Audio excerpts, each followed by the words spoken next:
Alright, so I'm on my way back from a meeting with the person in charge of the art at the new company. We had a tour of the building and came away with a change of plans. That is to try and get the sculpture off the floor somehow. You know, floor space is precious at a company, especially a growing one.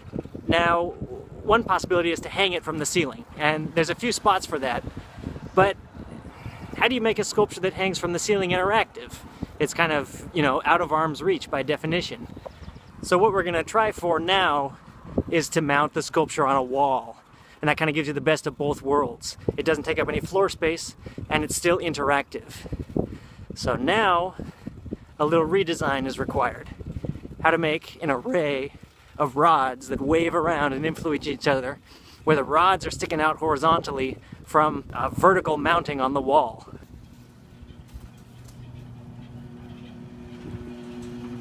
So I've got an idea for how to make a rod that hangs horizontally that can pivot in any direction. Let me show you what I've done.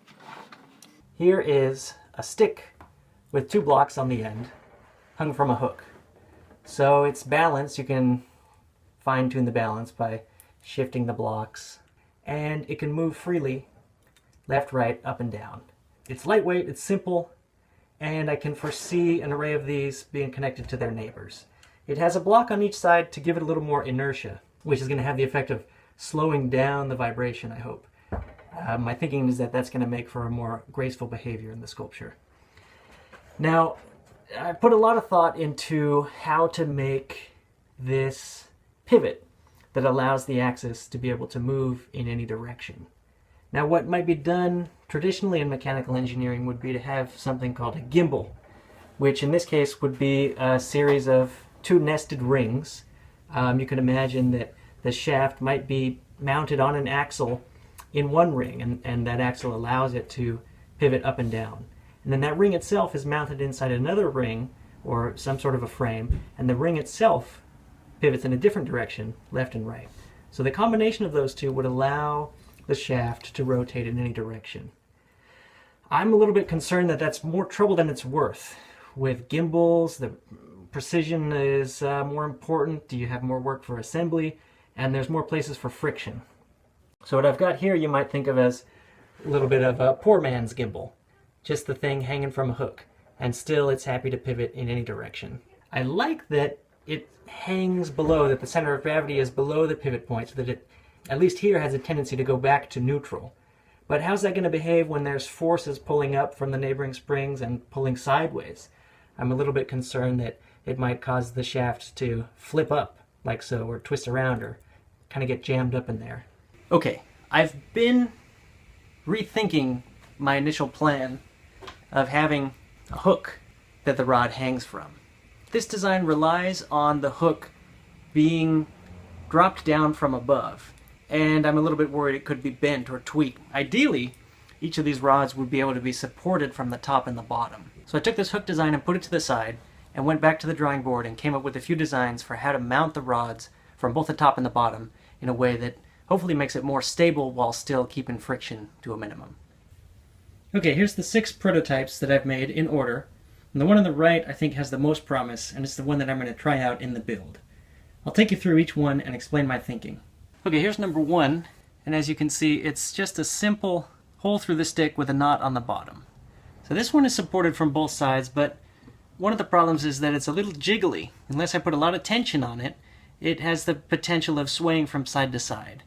But if I put a lot of tension on it, then it's not going to be able to rotate so easily up and down, because the string, while it would allow the stick to go side to side, up and down, because it's going through a straight hole, it would kind of lock it. The next idea is to construct somewhat of a harness for the rod. So drill a hole through laterally and make a pass with 2 lines through that hole, so they're kind of interlinked through the middle of the hole and attached on top and bottom. So here we have something that can, you know, as before, rotate easily left to right, but up and down we still have that problem of it jiggling, or if we put too much tension on it, it kind of grips the hole and prevents the stick from being able to rotate up or down.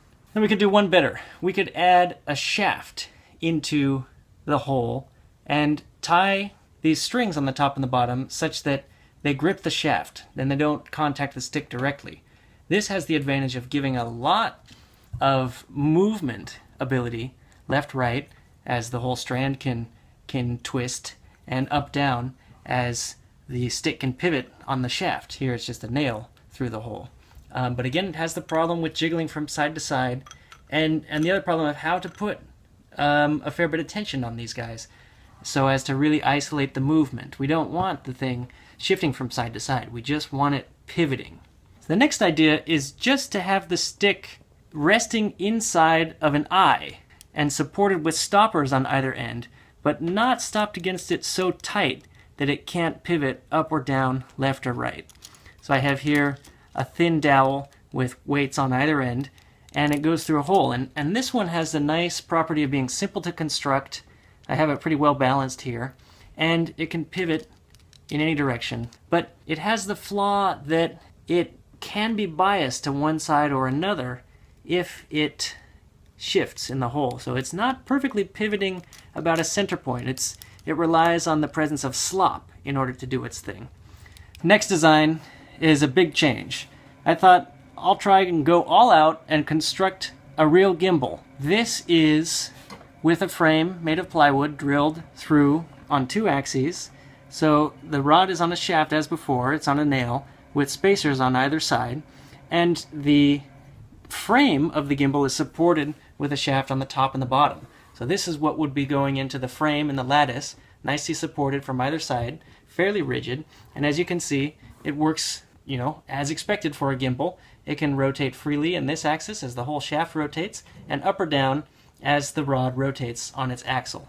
So this gives you a nice gimbal behavior, but I'm concerned it's a little complex to construct. So I got to thinking, going back to this early design with a nail through the slot that pivots so well up and down, what if we drilled it so that the slot is wider as it goes in and as it comes out? So splay the drill bit out and you have sort of a fan shape for the hole. Then you get a nice behavior of being able to rotate left or right or up and down, but you have the downside of it being able to slide. But it occurred to me that we can constrain the movement of the stick side to side if we just put another pin through it perpendicular to this axle. Then you'd have some sort of a cross, and the stick would have a slot in it, and it would be prevented from going from side to side. So that's when I came up with my favorite design so far, and the one I think I'm going to go with.